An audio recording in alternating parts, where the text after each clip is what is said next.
Good day and welcome to the last in a series of videos that we are producing for our virtual exhibitor booth at the 2022 edition of the Toronto International Boat Show.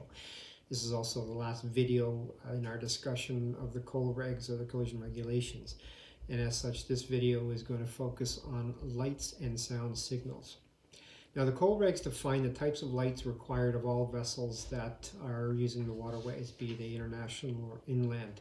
They also specify the distance that these lights should be visible for and when to use them. Now, the lights we're going to focus on for this video are those that relate to recreational vessels. Now, the rules say that lights must be used from sunset to sunrise. They also go further on to state that the lights should also be used from sunrise, to sunset, or during the daytime in instances of reduced visibility. Now, a few key definitions regarding the types of lights, and I have an illustration here to kind of help focus that.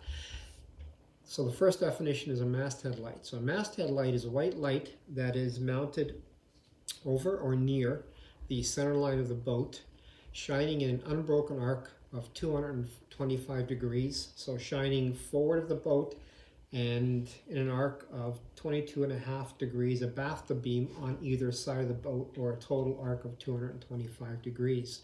This is your masthead light. Side lights are your green and red that will shine forward and in an arc of 112.5 degrees, or again 22.5 degrees abaft the beam. So green to starboard, red to port, and then we have our stern light. Stern light is a white light at the stern, shining in an aft direction in an arc of 135 degrees.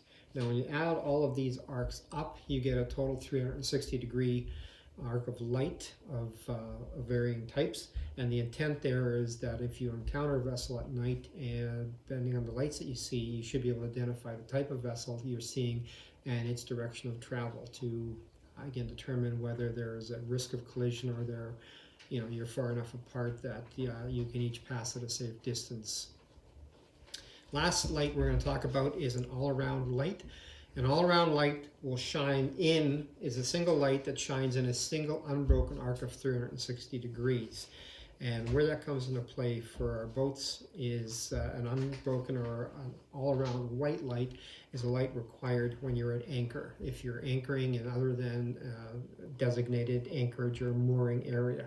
Anytime you anchor at night, regardless of the type of boat you are to show a all-around white light set somewhere high up on the rigging, or as a sailboat, as high up on the mast as you can put it.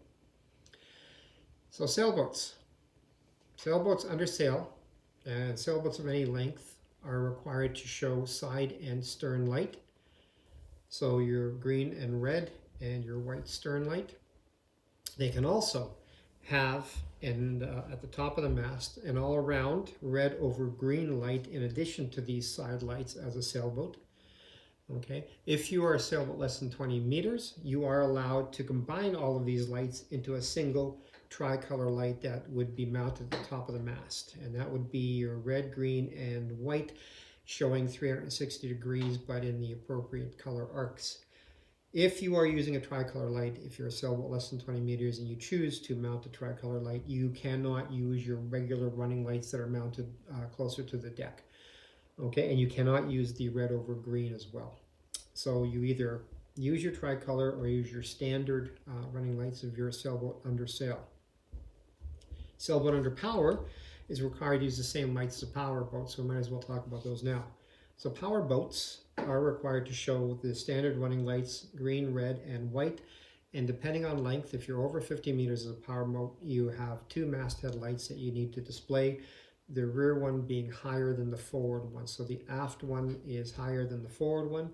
If you're a power boat less than 50 meters, which are probably most of the pleasure craft we're going to encounter, again, your standard running lights, green, red, and white, and then a single masthead light that shines forward, and again, that arc of 225 degrees. So power boat, less than 50 meters, standard running lights, one masthead light. Sailboat under power, standard running lights, one masthead light. Again, I said, if you're at anchor, there's one single all-around white light that you're to show while you're at anchor. Other commercial vessels or other specific specialized vessels can show other combinations of lights, and it's so extensive. I mean, the rules talk, there's like 10 or 11 rules that speak to lights alone. So I would encourage you, especially if you're boating in areas of shipping traffic. So if you're sailing or boating in around big commercial ports on the Great Lakes, or even the Great Lakes themselves, you know there's a lot of commercial shipping that traverses the lake. So it would be incumbent upon you to kind of take a look at the lights, review them. So if you see a ship in the distance, you can identify, you know, the type of vessel, and by that you can, you know, get an indication or give yourself some a good estimation of their speed and direction of travel, and how to avoid them. Okay. The last thing we're going to talk about is sound signals. Now, sound signals are required to be used in certain circumstances and recommended in others, and they are made with a sound device that is appropriate to the type and size of the vessel. Now, the rules reference a whistle. They talk about using a whistle, but whistle in the context of the collision regulations is synonymous with any device able to produce sound specific, for the type and size of the vessel. And we're talking recreational vessels here again. And most of us use some type of a horn, be it electric or air. So that is what I'm going to focus on, is the sound signals we've made using a horn. They are to be used in restricted visibility, and they're also recommended for use in maneuvering situations, and we'll get more into that in a minute. Key thing to remember with sound signals is they vary in duration, and duration relates to the length of time that the sound is made, and it's broken down into short and long. Short duration sound signals last 1 to 2 seconds, where long duration sound signals last 4 to 6 seconds. They are to be used in restricted visibility, and this is the type of signals to be made depending on the type of craft you're on. If you are on a power boat and you are underway, you are required to make one long blast every 2 minutes. If you are a power boat not making way for whatever reason, then you would issue 2 long blasts every 2 minutes. Sailboats under sail, issue 1 long blast and 2 short every 2 minutes. Sailboats, once they engage their engine, even with sails are up, again, as I said before, you are now considered a power boat. You would issue 1 long blast every 2 minutes. If you revert to sailing again, then you go back to 1 long, 2 short every 2 minutes. Now, the signals required when you're maneuvering in proximity to other vessels and to convey intent are broken down as such. If you were navigating, say, in a channel, and you come upon a bend and you're unable to see traffic around the bend, and you want to advise other boats that you're there and also get a sense of there's other boats that you might meet around that bend, you would issue 1 long blast on your horn, and you're going to wait for a reply from another boat. If you hear 1 blast coming from around the bend, that means there isn't a boat there, and they're, you know, coming in a reciprocal course, and you might encounter each other in a head-on situation. Any sound signal you issue should be responded back in kind by the vessel that you're issuing the signal to. All right. If you are meeting in that situation, you come around the bend and there's another powerboat, and you're going to meet head on depending on circumstances. If you wish to pass them sort of in the standard way and convey that, i.e. alter course to starboard and pass port to port, you would issue 1 short blast, which means altering course to starboard, I intend to pass you on your port side. If something is preventing you from doing that and your intent is to now pass them on their starboard side, you would issue 2 short blasts. That means I'm altering course to port and I intend to pass you on the starboard side. Those are the same signals you'd use if you're overtaking another vessel. If you're coming up behind another vessel and you want to convey which side you wish to pass them on, you could issue 1 short blast as you come upon them, which means I'm going to pass you on your starboard side, or you could issue 2 short blasts, which means I intend to pass you on your port side.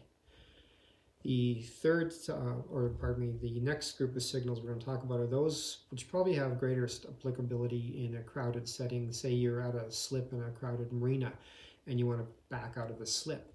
You would issue 3 short blasts prior to leaving the slip, which means I've engaged reverse and I plan to move in a stern direction or a rearward direction.